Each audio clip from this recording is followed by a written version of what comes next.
Hey, what's up everybody? Matt here. I'm going to do a quick little video here, kind of a combo video. You can tell probably by the thumbnail. I got a major grail for me. I still can't believe that I actually got it for the price that I set. You know, I usually always set a price for big books. I'm like, well, if it goes under that, then I'll get it. But if not, I'm not going to pay, you know, crazy amounts. I'm not a rich guy or anything. But anyway, we'll get to that later. I first wanted to start off by thanking a fellow YouTuber. And if you're subscribed to me, you're probably subscribed to him already. But the Doom143, he did a awesome video where he sold off a bunch of his books, and 100% of the proceeds go to Hurricane Harvey assistance, basically. And his work company actually matched that. So I thought that was just such an awesome thing to do. So anyway, he showed off a bunch of books, and these were a couple of them. And I wrote him a message. I said, I'll take these ones. So anyway, this is Action Comics 835. First appearance of Livewire.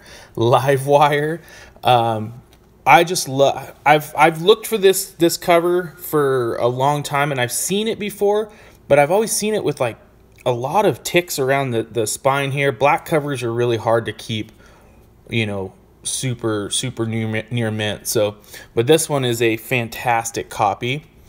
I also got this cover, which is super cool. The Punisher #3. This is an Alex Maleev cover. I believe it's like a 1 in 15 or 1 in 25 or something like that. But anyway, it's such a cool cover. So when I saw that he put this one up, I was like, oh man, I'll take that for sure. And he shipped them out so well. If you guys are ever interested in buying anything from the Doom143, I would do it. He put them in Mylar. I don't know if you can tell, like there's 2 boards in there to make it, you know, super sturdy, and just an all around good dude in the community. They call themselves the 9.2 crew. Really fun to watch their stuff. I don't get to watch it all the time. But when I can, it's super entertaining. So they're always fun to watch. So I appreciate that, Doom. These are in good hands now, my friend. Anyway, I stumbled across another sale, and I came across these for $3 a piece. This is Y the Last Man #3, and also excuse me, #4. So pick those up. Awesome J.G. Jones covers. So I'm not a huge Y the Last Man fan, but for $3, I'm not going to let these go. So if anyone's into Y the Last Man and wants to do like a trade or something, I'd be more than happy to trade these away for something that I like. So anyway, but there's that. Like I mentioned before, I'm a huge Brian Bolland fan, so I found another Wonder Woman cover that I didn't have. This is Wonder Woman 82. Bolland is just, I mean, everyone knows Bolland from The Killing Joke, but his covers on Wonder Woman and Animal Man and and the like, and Catwoman, excuse me, are just absolutely phenomenal. So there's this one. This is Wonder Woman 82. I also picked up a miniseries that happened in 2009. And this is entitled The Last Days of Animal Man. And these are Brian Bolland covers. And I don't know if you guys can really make out like how awesome this is, but man, so cool. Such cool covers. There's #1. Here's #2. Jerry Conway wrote these as well. There's #3. #4, #5, and #6. Super cool covers. So yeah, like I said, I'm not a giant like cover artist person. You know, I mean, I like to read the stories, and you know, interior art matters to me as well. But you know, there's just some people that are just absolutely phenomenal when it comes to cover art. Brian Boland is one of them. This next person, she's getting really popular, especially with our comic book community, and I completely understand why. But that is Jenny Frison. I think that's how you pronounce it. Friesen. Anyway, the Doom, actually, I saw in one of his videos. I want to say Seeking Near Mint Comics gifted him this book, and he showed it on one of his videos. And as soon as I saw it, I was like, I have to hunt that book down. And it fluctuates in price online. I ended up getting a pretty good deal. I got this for about $12, I think. But they go anywhere from like, I've seen like 10 to like $40 in near mint. So it's really like the market's really kind of crazy on this book, even still. And from what I remember him saying was, when this came out, it was immediately like a $70-$80 book or something. So it's gone down in price now, but I still think it's a really badass cover. So this is Astonishing Ant-Man number 10, the variant, Jenny Frison variant. I don't know what ratio it is. I want to say it's like 1 in 25 or 1 in 15 or something like that. But anyway, super cool cover. If you guys can find this one for $10 or under, I would say get it. It's so good. Another popular cover that I had to hunt down is Wonder Woman 25. This cover right here is, you have to almost own it just to appreciate it. It's just such a phenomenal cover. A lot of people are comparing the Jenny Frison run to Adam Hughes's run on Wonder Woman, and they're saying that this one right here is probably going to be the one that's the big money book. I don't really, you know, I don't do this for the money, but you know, it's kind of nice to, you know what you're getting into. I ended up paying, I think, about $13 with shipping or something like that for this book. Something like that, right around there. But anyway, as soon as I got it, I was like, this book is absolutely phenomenal. So I would say, if you're a fan of her artwork, either one of these two books, just once you get them, you'll be able to actually look into the artwork, and it's just so good, so good. So anyway, some Jenny Frison goodness. So I'll put this one up too. This one I've had for a while, and I don't know if I've talked about it on camera or anything, but this is Batman Harley Quinn, the one shot. This is technically Harley Quinn's first continuity appearance, I suppose you could say, because before this, all they had was Batman Adventures 12. She was in the annual, and then I think another one or something, and then there's this one. So if you're looking into like continuity and and stuff like that, this is a good one. I ended up getting this for about $20. It's got some issues. There's a couple spine ticks here up the side, but it's totally complete. It's a fantastic Alex Ross cover. So pick that one up. Pick this one up from my local comic book guy. He usually goes away for the summer and comes back in the winter. And I was there on Saturday at our local swap meet. Excuse me. And he was there. So I had like $10 in my pocket because I didn't really expect him to be there, but he was. So I ended up getting that Wonder Woman cover, and then I ended up finding this. This is Tales to Astonish number 90. This is the first appearance of the Abomination. I'd say it's like a solid VG plus, fine minus condition or something like that. I paid $8 for it. I think that's it's a decent deal. So, and I didn't have it, so I might as well pick it up. It's the Hulk's main arch nemesis. All right, let's see what else we got here. Okay, Oh, okay. As far as speculation goes, I'm not a huge speculator, but I do think there's a book that you guys all should be on the lookout for if you find it for the right price.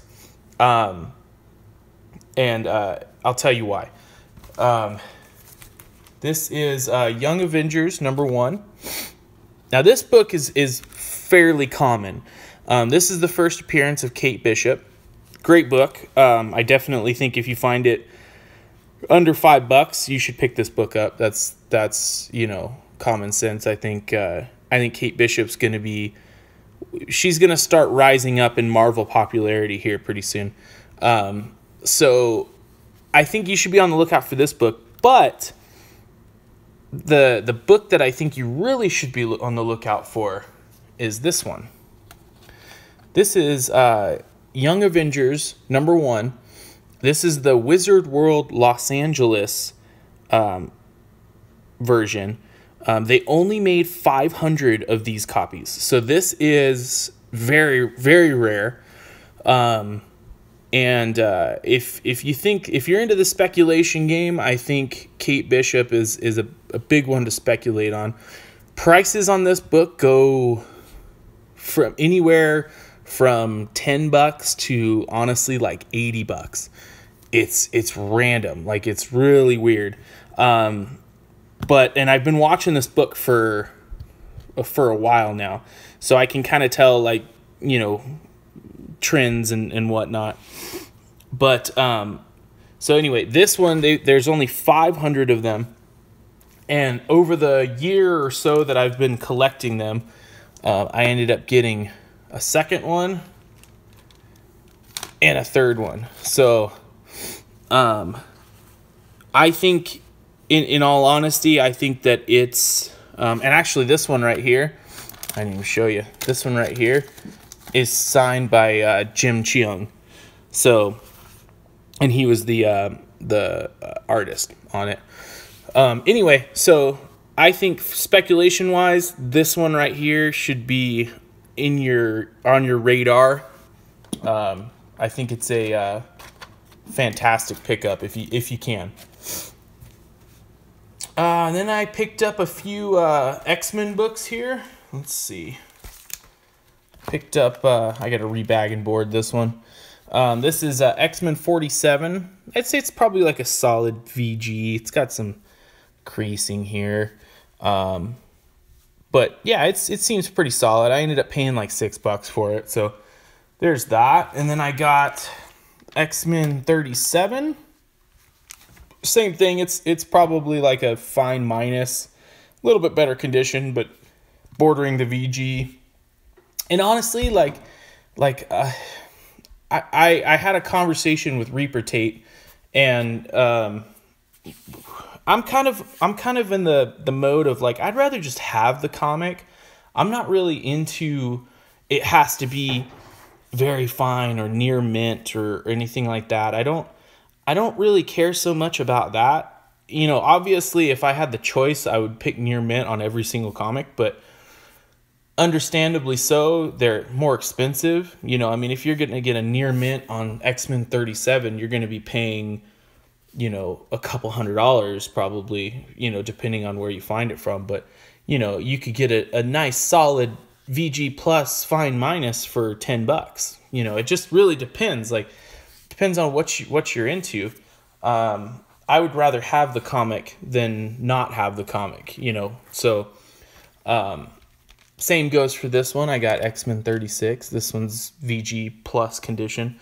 I just love collecting Silver Age and Bronze Age comics. I don't really so much, as long as they're complete and there's nothing really missing from them.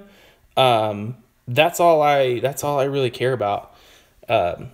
There's a couple things like, he at Reaper Tate had mentioned rust on the staples. I don't mess around with rust on the staples. I don't really like it when a cover's detached either. Not a fan of that. But as long as it's attached, it's complete, I don't care so much about, the browning of the pages and creases and things like that. I mean, that happens over time. You got to figure back in the 60s, these really weren't no one really collected them to collect them. They just read them, you know, and they were thrown about their rooms and under mattresses and, you know, all sorts of fun stuff. So I can't really, you know, I don't really care so much that it's not in you know, very fine condition or near mint or what have you. So anyway, I had told you guys a little bit about that app. It's called oh gosh, what's it called? It's basically like a Craigslist app, and on it I ended up getting that Luke Cage #1. Well, so I was on it again, and this guy had a I'll just go ahead and show it. Nick Fury, Agent of S.H.I.E.L.D. #1, and he advertised it for $40, and so I hit him up and I said, you know, can you send me more pictures? So I had him send me some more pictures, and I told him, I was like, honestly, like maybe a few years ago you would have been able to get $40, but I just can't justify spending that on this book. And I also told him I live like 40 minutes away from you, so I'm going to have to commute out there. So I told him, I was like, I don't want to lowball you, but would you take $10 if I drove out there? And he's like, if you come out, I'll sell it to you for $10. So I was like, oh, no way. So anyway, I drove out there to Palm Springs, and is where it was. It was in Palm Springs, and I got it for $10. So I mean, this is borderline good condition. There's a lot of problems. I mean, I don't know if you can see there and there. There's a lot of issues with it, but for $10, it's complete. There's nothing missing from it. Awesome Jim Steranko cover. I'm not complaining at all. So anyway, if you guys have access to any of these kind of apps, just download them. See what's out there. You know, I mean, I know Lightning 2288, he hasn't made a video in a long time, but he used to do Craigslist hauls all the time. He scored. Like, people just don't. The thing is, like, with comic books that I've found in collecting over the years, people really don't know what they have sometimes. And I don't mean to ever screw anybody or anything like that. In fact, quite the opposite. I'll inform people what they have more often than not. But, you know, more than likely people are just like, I just want to get rid of them. Here's, you know, a set price, and that's what I want for it. Doesn't matter really what's in there to them. They just want to get rid of it. So I would strongly suggest downloading these apps and looking on Craigslist and whatnot, and seeing what's out there, because you just never know. I mean, you know, Nick Fury, Agent of S.H.I.E.L.D., yeah, it's beat up, but for $10, I'll do that every day of the week. So anyway, there's that. Now to the big book. Here, I'll go ahead and leave that up there so you can have something to look at. This book, if you guys have followed my channel for a few years now, I've been collecting Daredevil, and I've never really made the jump to get that big issue. And I told my wife, I said, you know what, I've been collecting for a long time, and you know, I've worked my butt off the last couple years, and I deserve to have something that I'm very proud of in my collection. And so I told her, this is my number, how much I want to pay, and I won't go up from that. And if I get one in that price range, then I'll take it. But if I don't, then I won't. So anyway, I was looking on eBay, and came across an auction that was ending within like 2 days, I believe, or something like that. And so I sat there and I watched it, and I watched it go from like 300 to about 400. Right within the last hour, it was about $400. And I was like, okay, well, this is within my price range. I'm okay with that. And $400 to spend on a book is insane. But but for these for the big boy books, I don't really find that that's too crazy. So anyway, as the auction progressed, it went from 400 to 450, still under my budget. Last half hour goes up to 550, and I go, okay, now we're pushing. My budget on this book was 650. I said if I can get it for 650 or under, I'm okay with that. I think that's below market value, and I think that's a good deal. So anyway, I put 650 in there, and as my max bid, last second, like they call it sniping or whatever, I sniped in 650. I ended up getting this book for under. I got it for $611. And I honestly, I couldn't be more happy. That is Daredevil #1. First appearance of Matt Murdock, Daredevil, Karen Page, Foggy Nelson, the Fixer, I believe, is the bad guy in this.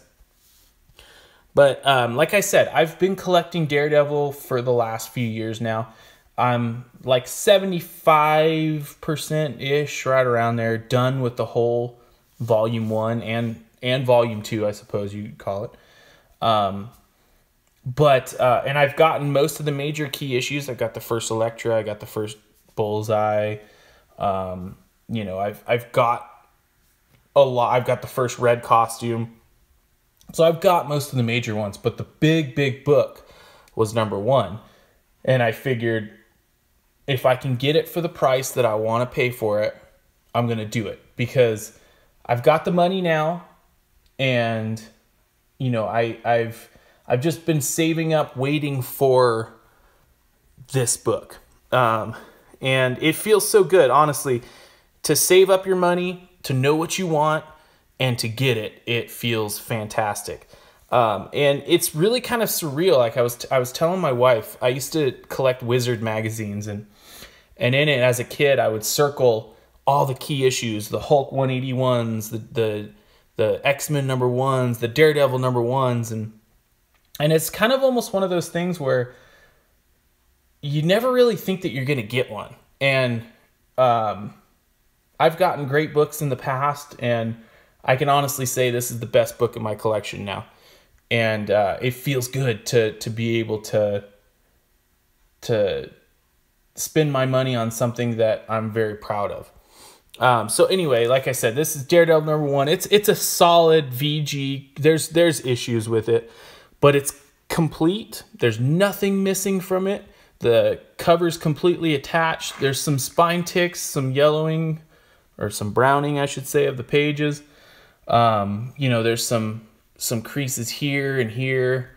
But honestly, I feel like I got a great deal on it. And it's, if you guys are kind of debating taking the plunge on a big book, I'm not trying to tell you to do you know, anything too crazy or anything, but if you can afford it and you can do it, books like this rarely go down in value. I look at it as kind of an investment. You know, like I told my wife, yeah, I'm spending $600 on a book, but when we retire, hopefully, if the bottom doesn't fall out, we can sell it and then retire happily and, you know, all that stuff. But until then, I own a Daredevil #1. I can't believe it. So I appreciate you guys watching and liking and commenting and everything. I really enjoy talking to you guys again. It feels good making videos again. So anyway, hope you guys are having a good week. Happy Monday. And I will talk to you guys later. All right. Peace.